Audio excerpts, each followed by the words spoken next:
Hey everyone, I want to do a quick video to update you on what I'm working on right now, particularly around the logic debugger.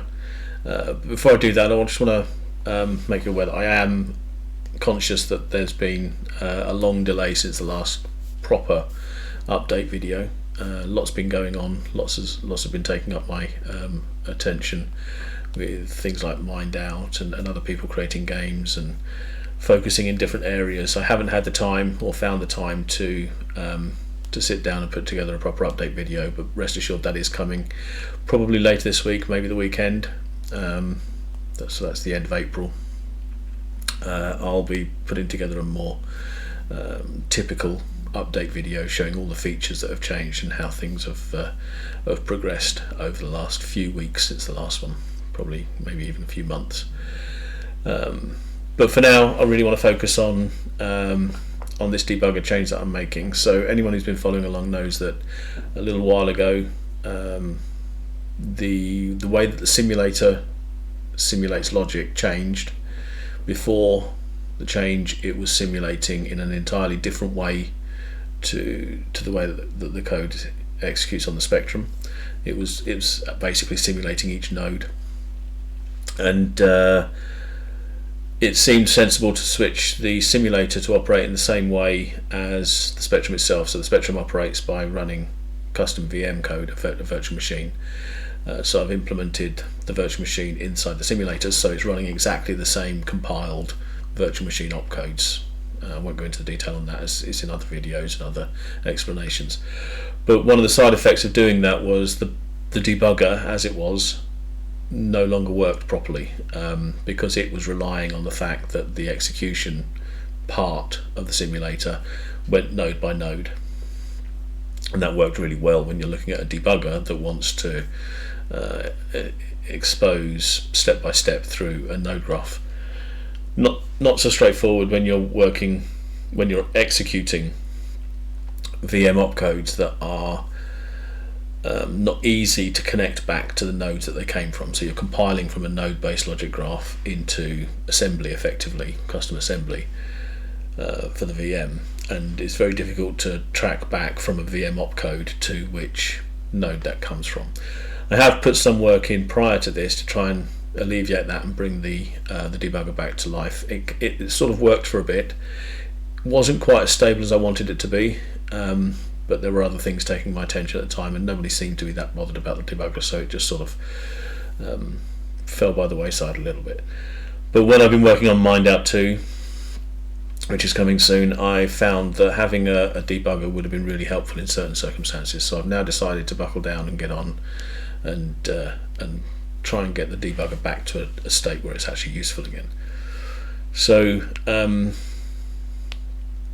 I'll show you in a second how it all works, but basically I've had to change the way that when it compiles, it compiles with extra information when you're in the simulator, so that it can try and get some sort of correlation between the logic and the logic nodes and the VM opcodes that are generated.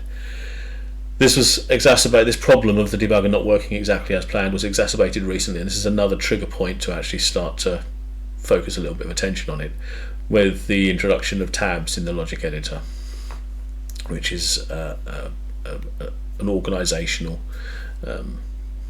tool for breaking up large graphs into bits and pieces so that they're easier to track and follow. But that meant the debugger was even worse because it wasn't aware of tabs. So quite often you try and debug something and it just wouldn't show the debugger at all. Excuse me. So I've tried to address all of these things, and I'll show you how it all works in a sample that I've got here. So this sample is fairly simple, but it's just really to test the debugger. So it's just got some logic on the screen. We've got a simple screen with a single instrument, no game window. We're not doing any game stuff here. This is purely testing the logic debugger. So you can see on this if here, so basically just go through what this is doing. It's just basically got a couple of variables, counter and counter 2.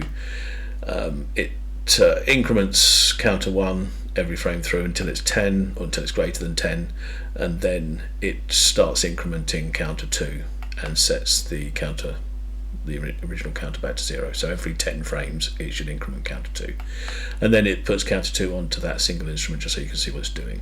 And we've got some other stuff here to do with global variables, and I'll explain why that's there. But the important thing is we've got this breakpoint I've put in. That still works, so you can set a breakpoint as normal, which means that when the simulator runs, it hits that breakpoint and it'll stop the execution and put you into the debugger. So if we switch to the preview window, you can see some things have changed. We've got the data panel. Normally you'd have the data panel and the debugger would be down here, but I've moved the debugger into its own tab to keep things more separate, and also to give a bit more space to the data. Another thing I found when working on MindApp2 is it's really handy to have a bigger view of the data display. But back to the debugger, so very similar to how it used to look. We've still got the graph here, which will automatically populate with whatever's running once you're in the debugger, and we've got the tabs down here. You'll notice compared to this, you've got no editing capability, because in the debugger you don't want to be adding or removing tabs. It's just about switching between them. So you can switch between tabs to set breakpoints on different parts of your code if you want to when you're in the debugger, and when you're in the debugger it will automatically switch tabs for you. But the other thing that's been added is this this view of local variables, local and global variables. This will be populated. It's populated with rubbish at the moment. It will be cleared. But when you actually break into a program, what you'll see down here is the variables on the thing that you're debugging, plus the global variables, because you can access both from any program. So you can access the local variables on the thing that you're running logic on, and you can access the global variables. You can't access anything else, so it just keeps this view clean. So this will show you live the value of variables on the thing that you're actually debugging. So if we start this up quickly, you'll see very quickly it immediately comes into the breakpoint. First thing you'll have noticed is that it zooms in on the current node, and it zooms in with animation. And one of the reasons I did that is I found that when I was doing it before, when it just jumped from node to node, it was very difficult to follow what was going on, because it would just literally skip straight to a completely different place on the graph, or even on another graph. It would just suddenly jump there, so it's very difficult to follow. So now it tries to mitigate that by, if the node that you're looking at isn't in screen, it will move to it, but it will move over about half a second, so it doesn't jump, and you don't get quite so easily lost. And you'll see that happening in a moment. So down here you can see now that we've got the two variables that are on the screen, counter and counter 2, and we've got a global variable which I've defined. Again, I'll get to that in a second. Now the way that I've had to change the debugger to work, and I think this is a positive overall, is the debugger now operates, in fact the entire simulation of logic operates in a slightly different way. Before there was a single VM, and the simulator would execute a graph through that VM. Now that caused problems if you were using the debugger and you'd stopped at a breakpoint and then you found your problem, decided to stop the simulator. The VM was still in a state where it was waiting for you to step forward to the next instruction. So when you came back again, it quite often got very confused and jumped into breakpoints that weren't there, or caused all sorts of problems. So I've changed that. So now the VM is not a singleton. It's not a single instance of the virtual machine that exists all the time. It's created every time the simulator needs to run some logic, and that means, so as it goes through its main loop, it'll create a VM and run the logic at global level. Then it'll tear that one down, and then it'll create a new one and run the logic at the screen, and then at the room, and then all the different objects and so on. So that basically means that when you come into the debugger, you're in a single event handler, and when that event handler does its thing and completes, so if you're in, for example, an always event, which happens every frame, it will run all of the always code for that thing, and then when it exits, the VM is torn down, and therefore the debugger is torn down. So when it comes back in again, a new debugger exists, and it doesn't know anything about the state it was in before, and it doesn't care that it was paused or not paused, and everything's much more stable. So what that means is if you step through now, if I step through here now, this is in an always event. The trigger is always. It will run through until that always completes, and then exit the debugger, and the simulator will continue as normal. Now, if I had multiple always flows on here, then it would.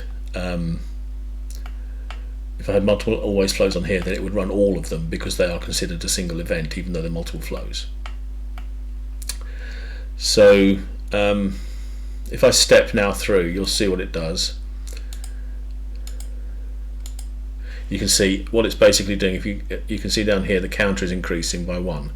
Now it looks like it's not stepping, but what it's actually doing is it's stepping. It's seeing that the value is not greater than 10, so the false flow is being passed, which means it's jumping straight back out again. The simulator takes back over, carries on to the next frame, comes back in again, and breaks at the break point. So these two buttons in this particular example are equivalent, because there's a single step, jumps out the debugger, simulator continues until it comes back round to the start of the next frame, runs the logic on the screen, and comes in and stops at the break point. So you can see this is going up 6, 7, 8, 9, 10, 11. Now this time through it's going to be greater than 10, so we should step to the next thing. So you can see we've stepped to the next node. These are nodes that are still affected by the current execution point, but the most important one is green, and we're changing counter 2 by 1, so you'll see that update automatically. And there you saw it centered on the next node, which wasn't available on screen, but it moved slowly, so you can see and still keep track of what you're doing. So this one now jumps to set instrument, but it needs a variable, so it needs an input into one of its ports, so it immediately jumps to there, and then to set instrument, and then it jumps to math, and then brings this one on. So these are set in the global variable, but you can see it jumped across, and it steps properly through. Now the reason I've added this little bit of global nonsense in here is because I wanted to check that this variable display could handle arrays properly. So you can see that the G1 variable, which is an array of length 5, is highlighted or displayed simply as the variable name, and then an indicator that it's an array of variable 5. If you click on this, it unfolds it. So arrays by default are folded, so they don't take up too much space in your variable list. But if you want to see the individual variable values on the indices within the array, you can just unfold it like that. So now what we're about to do is set G1 to G1 index 2 to the value +3. So hopefully if we step again, you should see that go back up. And again, we then exited the event handler, went all the way back round, and came back in again. So you can see this happening. If I just give a little bit more space to the variables, you'll see this step through 0 through to 10, 11, and then it will increase that one and add 3 to that one, hopefully. 5, 6, 7, 8, 9, 10, and then this one will jump through these, set variable to 6. So you can see how that all works, and it's a lot easier to follow. So having access to this data here gives you much more useful information about what you're actually executing. The next step, which is going to be a much harder one, and I might release this as it is before I do that, is to try and get some information about the inputs on nodes.